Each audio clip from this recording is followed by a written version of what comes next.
Thank you so much for joining us for our filming today. I wondered if you could introduce yourselves for us. Sure. My name is Kimberly Cox. My name is Nikisha Rice. Robin Ravenel. Herman Pinkard. Natalie Bell. The Beloved Community Fellowship is something that we've created specifically for African descendant students. And what we're finding is that there's a gap in the financial aid. And so what we're seeking today is to address that gap.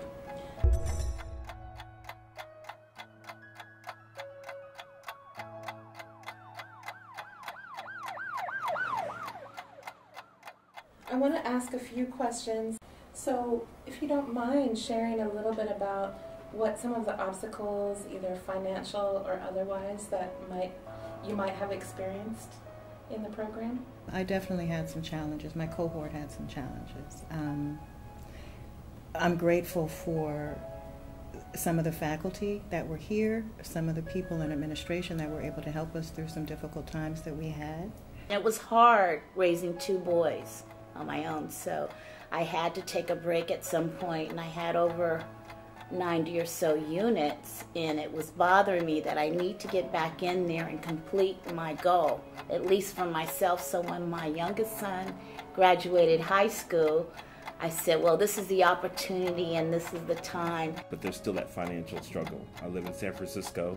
This is the most expensive city in the world, in the United States to live in, and I work full time. So having those things be struggles for me, it is a challenge, and meeting the deadlines of paying my student loans is continuing to be an issue. I really relied heavily on this, financial aid and federal student loan support, and it was really hard to kind of make choices on to be able to continue my education.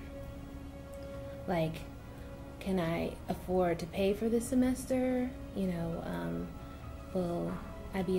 I afford to pay rent?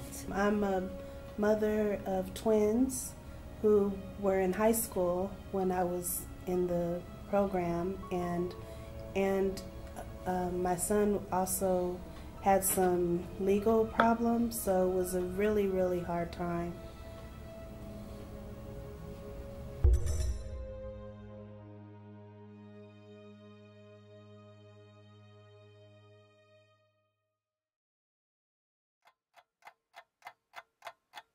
I wanted to ask about your work in the program. I know for my class, the multicultural counseling class, you did a phenomenal project. I wrote a short story and had it published.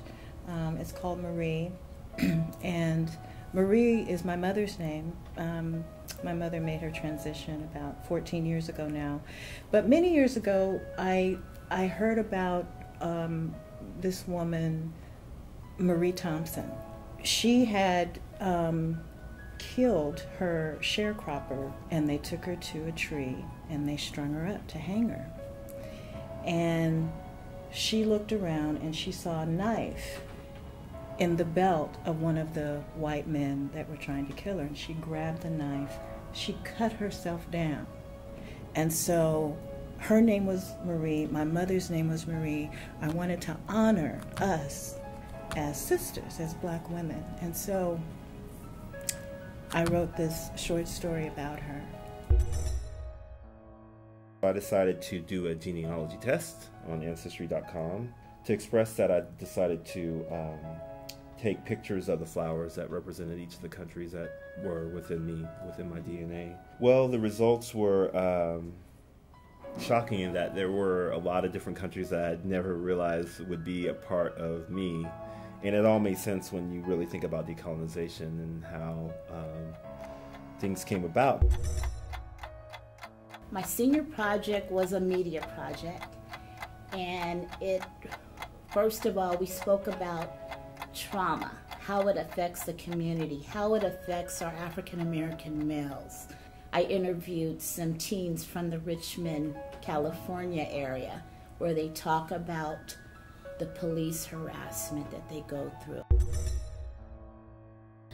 Having read a lot of different graphic memoirs throughout the year, it told my story in a way of making the place that I grew up feel accessible for a girl like me growing up in South Central. It was completely about being from my neighborhood and seeing my story being told and the story of my neighborhood being told without any kind of like helicopter view. Well, I did my project on solitary confinement. I wanted to shed light on what's going on because I wasn't aware that people can be in solitary confinement for 20 years. Like, I just couldn't believe that. And it was a life-size shoe sale.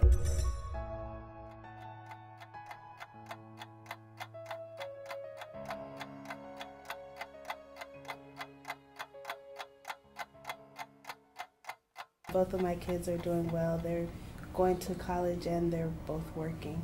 Congratulations. Thank you. Thank you. What do you think helped turn the corner for him? Well, I think that part of what helped was my involvement in the program, and again the support and being able to be present for him and talk about the bigger picture.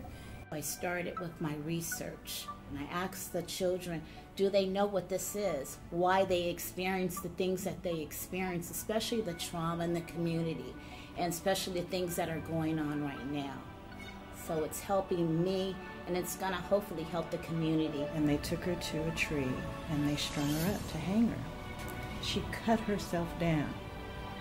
She literally cut down the rope that was choking the life out of her. That is the power that we have. I just can't say enough good things about this program. It's changed my life in a very good way. I'm able to relate to people on a different level. I'm more successful at my job because I'm able to step back and not get so caught up in my head. It's my way of giving back, but it's also my way of telling my truth.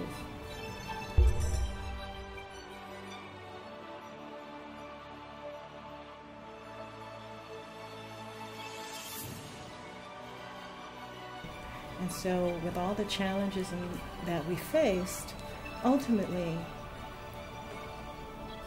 I was able to bring something out of me that needed to be born, that needed to be brought forth. Cut down the rope of whatever was choking the life out of me. Yeah.